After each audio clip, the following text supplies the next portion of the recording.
Ouça o Espírito, ele sabe o que você precisa ouvir.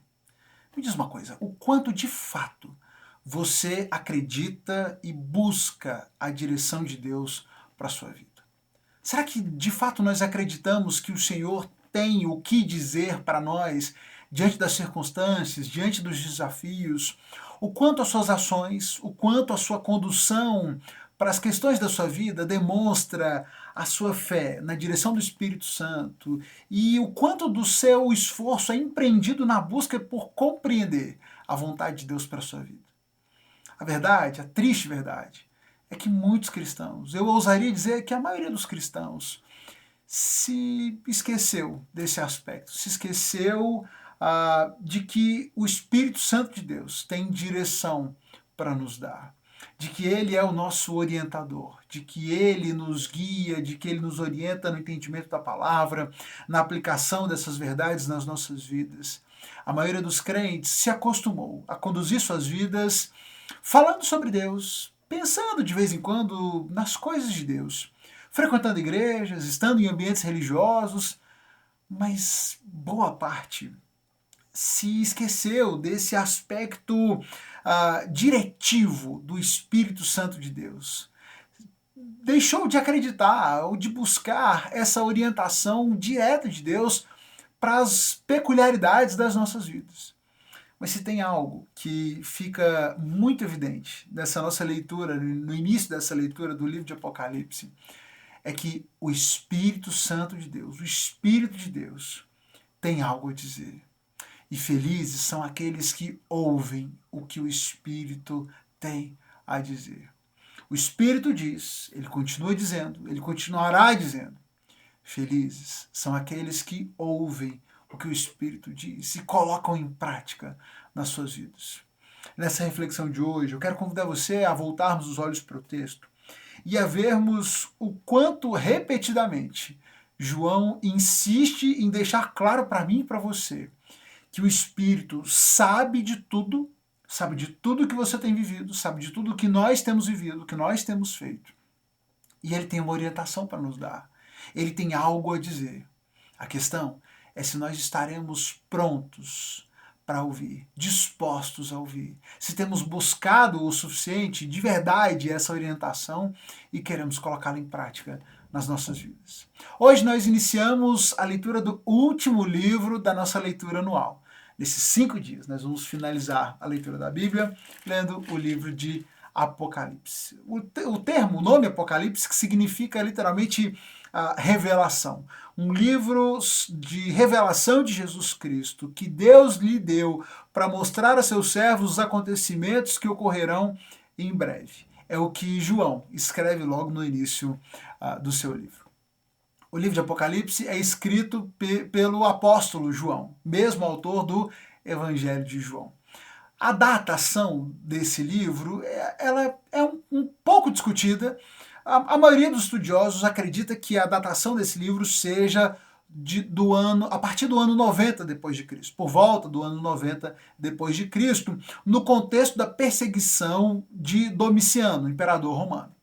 Alguns, em menor número e num período mais recente, passaram a argumentar que talvez essa perseguição, o contexto do livro de Apocalipse, na verdade, não fosse a dos anos 90, de Domiciano, mas por volta do ano 70, antes do ano 70, ali na perseguição durante o domínio de Nero, que parece menos provável, uma ideia menos aceita, menos consenso. Mas se tem uma coisa que vai ficar claro, precisa ficar claro para mim e para você, enquanto nós estudamos o livro de Apocalipse, é que existem muitas possibilidades, muitas probabilidades, existem poucos consensos e poucas coisas escritas em pedra e definitivas quando nós tratamos de literatura apocalíptica, da leitura do livro de Apocalipse. E essa é uma questão, porque o Apocalipse, para além de um livro, é um estilo literário. A gente já falou sobre isso quando a gente estudou, por exemplo, o livro de Daniel, do profeta Daniel, também lemos trechos do profeta Ezequiel, que eram trechos apocalípticos. E se você se lembra dos comentários que a gente fez aqui, a literatura apocalíptica ela tem um estilo muito figurativo. Ela vai trazer muitas figuras, muitas imagens, que transmitem transmitem um conhecimento, transmitem uma mensagem, mas fazem isso de forma meio criptografada, meio enigmática, o que torna difícil determinar com exatidão, com clareza, o que alguns desses elementos signifiquem. Algumas das imagens vão ser esclarecidas pelo próprio texto, pelo próprio autor, outras não. Por isso, sempre vai haver, na leitura do livro de Apocalipse, nas discussões sobre o livro de Apocalipse, sempre haverão margens, espaços para discussões, para interpretações, e isso também tem um caráter proposital na literatura apocalíptica. Muito desses aspectos enigmáticos são propositais porque vão trazer uma mensagem num contexto, mas que também será possível ser aplicada num contexto diferente, num outro momento, e aquelas mensagens também sejam aplicáveis ali. Será que isso serve aqui? Isso é proposital da literatura apocalíptica, transmitir princípios, transmitir uma mensagem que, naquilo que ela se propõe a dizer, será clara, mas de forma enigmática também, para que ela seja aplicável em contextos diferentes. Vai ficar claro para você à medida que a gente estiver conversando sobre elas.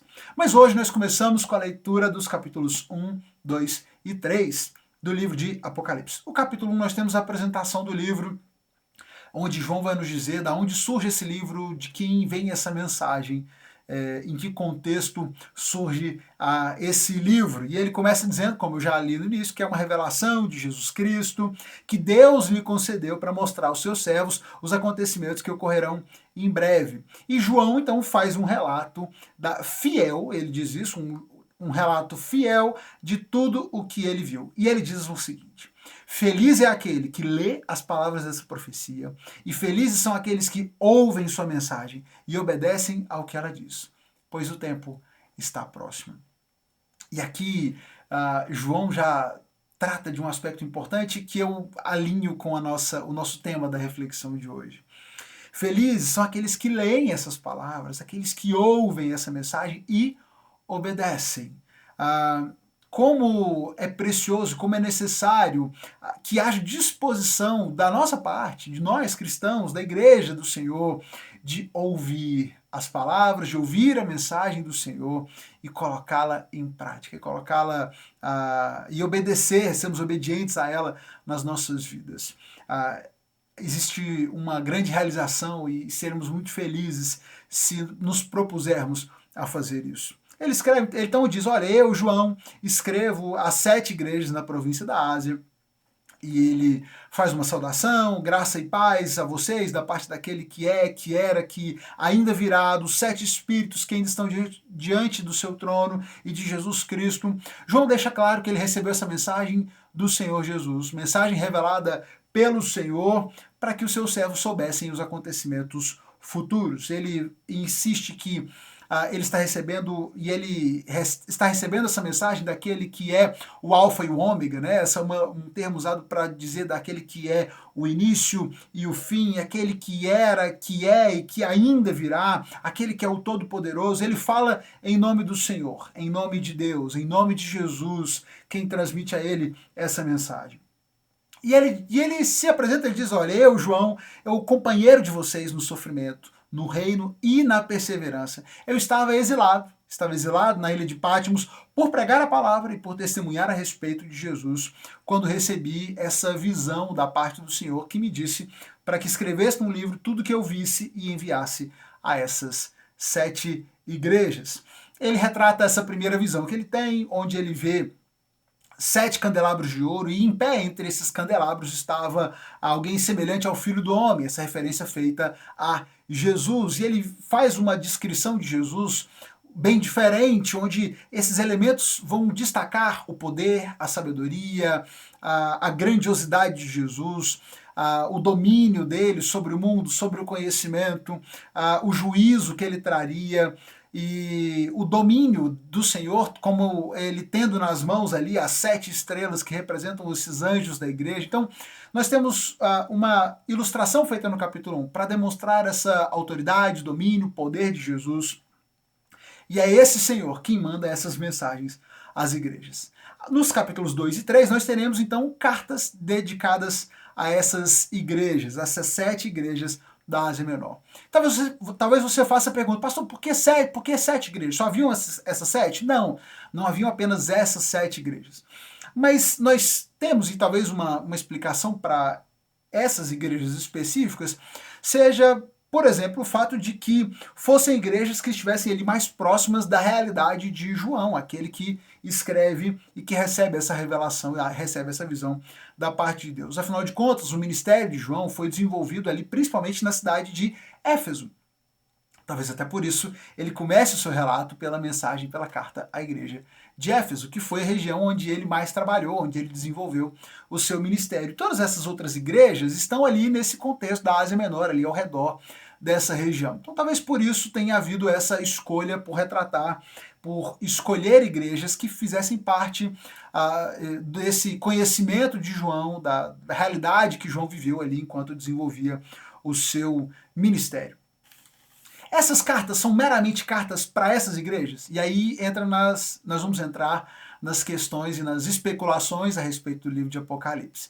Uma coisa parece tranquila de afirmarmos é de que, sim, são cartas que são escritas para essas igrejas, mas não são cartas simplesmente para essas igrejas.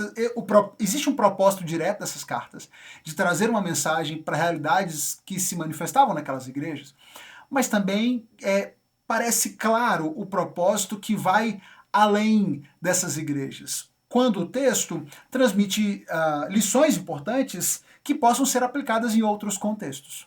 Alguns estudiosos, por exemplo, vão argumentar que essas 7 igrejas escolhidas, elas são representações de perfis de igrejas que possam existir em toda parte do mundo, em todo o tempo. Você vai ter alguma igreja que vai se identificar mais com a realidade de Éfeso, de Esmirna, de Pérgamo, ao redor do mundo e ao longo do tempo haverão igrejas diferentes, em circunstâncias diferentes, que terão características parecidas com essas igrejas e, portanto, essas igrejas aqui escolhidas sirvam meio de arquétipo para que essas outras igrejas possam ser edificadas e abençoadas por essa mensagem ao longo do tempo. Alguns vão tentar olhar para esse relato e, quem sabe, enxergar aqui que possa haver uma progressão histórica ao longo dos relatos da igreja. Talvez a igreja de Éfeso e a igreja de Esmirna, a igreja de Éfeso, por exemplo, seja uma representação dessa igreja primitiva, desse primeiro momento da igreja, a igreja de Esmirna também, e nós temos talvez aí uma linha temporal ao longo das igrejas, demonstrando onde nós temos, por exemplo, no início, nós temos na igreja de Éfeso um grande reconhecimento sobre o esforço, sobre a paciência, sobre a resiliência dessa igreja, um alerta para que ela não deixe esse primeiro amor, para que ela continue praticando essas boas obras. Nós temos a igreja de Esmirna, que é uma igreja que sofre, que passa por muitas perseguições, por muitas aflições, talvez uma igreja que fizesse menção ali a esse período da perseguição. Pérgamo, Tiatira, Sardes, talvez possam trazer uma reflexão sobre a igreja num período medieval, em que a igreja vai se afastando dos caminhos do Senhor, em que a igreja vai se perdendo nessa jornada. Talvez ali em Filadélfia nós tenhamos a representação da igreja ali no período da Reforma, em que essa igreja se volta para os caminhos do Senhor, e nós temos aqui uma igreja muito elogiada, né? Uma igreja que buscou obedecer a palavra, que não negou o seu nome, que obedeceu a ordem para perseverar.